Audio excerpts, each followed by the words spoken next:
Hello, everybody. Welcome to Hypno LA, and I'm excited to bring you another presenter interview. Today, we've got someone local to LA. We've got Grant Offenberger. Now, Grant, really, really great guy. I met him, I think, at Hypno Thoughts Live, and he's a hypnotist, a speaker. He actually spoke recently at the San Diego Comic Con, which is a little bit outside the box, but it shows how we can utilize these skills elsewhere. Now, he's an instructor at the South Carolina College for Hypnotherapy, and he's going to be presenting Improve with Improv, which is super exciting. I love a bit of improv myself. So Grant, what are people going to take away from this experience? What are they going to take away from your class on improv? Yeah, so they're going to take away exactly that, an experience. It's not designed for me to be speaking at you for an hour of the theory and everything you should know about improv. It's going to put you in the driver's seat where you are going to do the improv. Of course, we're going to learn with it. We're not just going to practice the techniques. We're going to learn how we can apply these techniques into our practice. If we're teaching other hypnotists, the next generation, how to apply it into your curriculum, it's how to use it within your normal daily life, from your partner to your parents to even the waiter at the restaurant, how to engage dynamic relationships where you're completely fluid and flexible within it all, because we can't be stiff and rigid, especially as hypnotists. The more flexible you can be with your communication, with your thought patterns, with everything, the better you're going to be, the better results you're going to have. And we're going to practice, experience it, and have a ton of fun throughout it. Amazing. I mean, I think improv is so much fun. I think it's so critical for people to have that flexibility.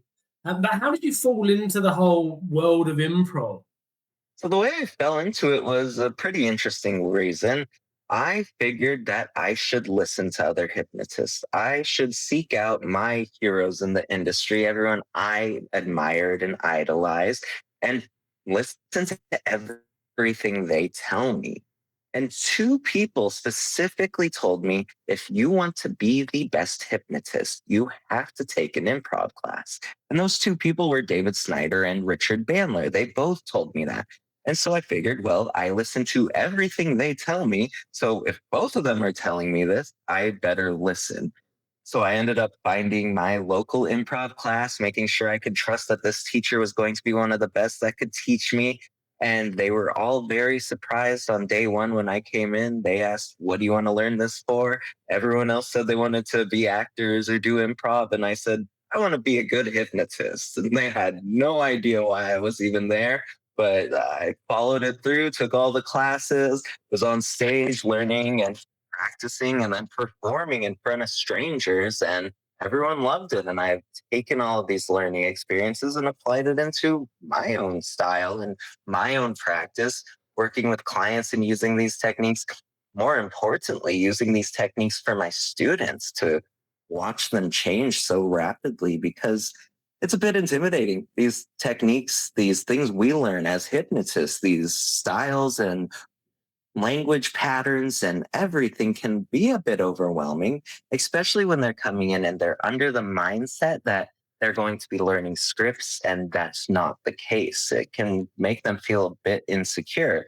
And so incorporating these improv techniques has incredibly helped their confidence, their ability to feel like they know what they're doing. And it's been a dramatic shift in their processes and how they're actually advancing as the next generation of hypnotists. How did you actually get into the world of hypnosis in the first place? Like, how did you get to where you are today? Yeah, so the world of hypnosis, I discovered that through cults.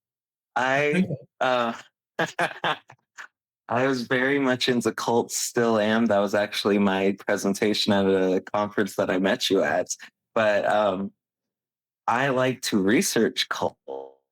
So day I was bored and I thought, who's this Tony Robbins guy? Is that guy a cult? Let me check it out. And so I watched this video, just a random documentary or something, and I'm watching him interact with someone and I go, that's hypnosis. I don't know what hypnosis is, but I know that's hypnosis. And so I looked up Tony Robbins hypnosis, and then I found out about neuro linguistic programming, and one thing led to another, and I was hooked. I've never stopped learning because that was amazing. You can do these things, you can learn to do these things and help people with it. It was crazy. So I would self study for a long time because for whatever reason, first getting into it, it seemed way more elusive than it is. And it seemed almost mysterious. And I didn't know there were so many people that could teach you. So I was just kind of self learning for a long time. Then I found a class was coming down for a 3 day course. And I thought, this is it. I'm finally going to learn hypnosis. Everything I studied, that can't be hypnosis. If these people are teaching it, that's it.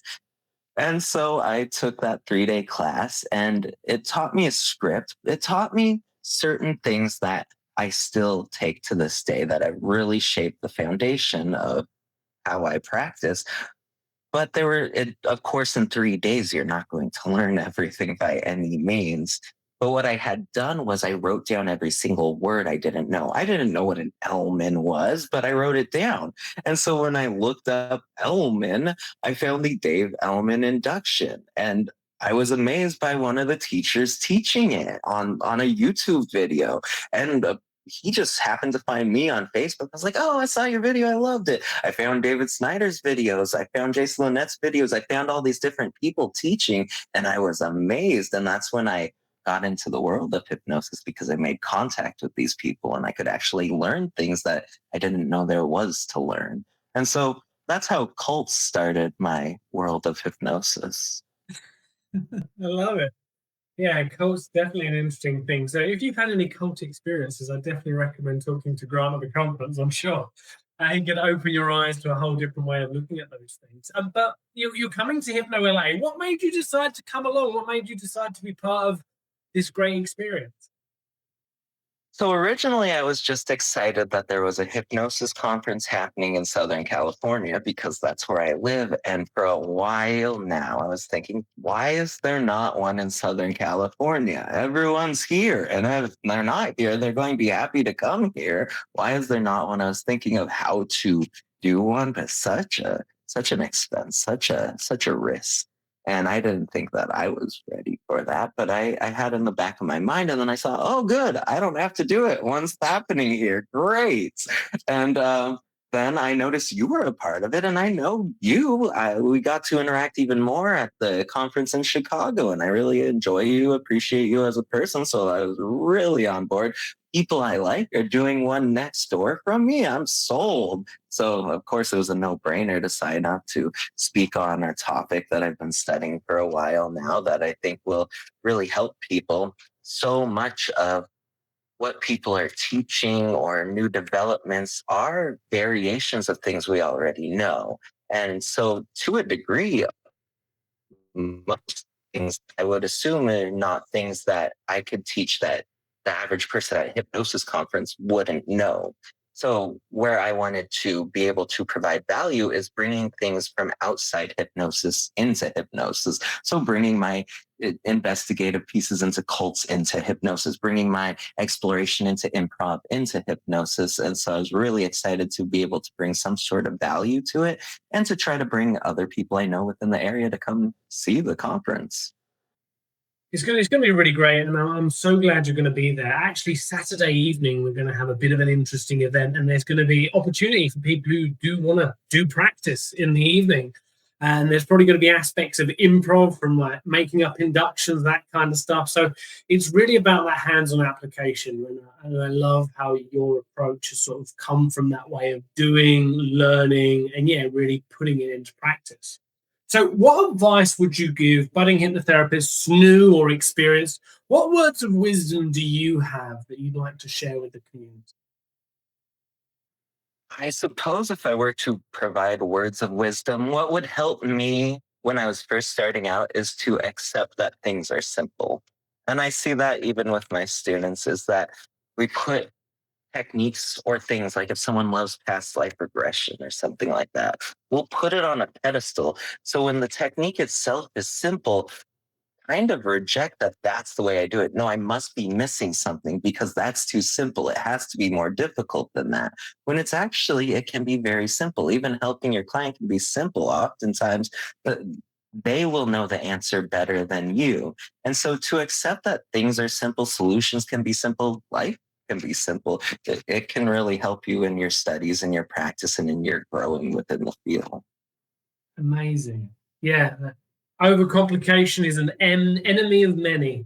An enemy of many. Well, I mean, thank you so much, Grant, for coming on today, having a chat so people can get to know you a little bit more and can come to your presentation. For those of you who have not signed up for Hypno LA yet, there is a link below in the description. As always, keep on having fun, keep on practicing, and we look forward to seeing you at Hypno LA. Thanks again, Grant. See you soon. Thank you.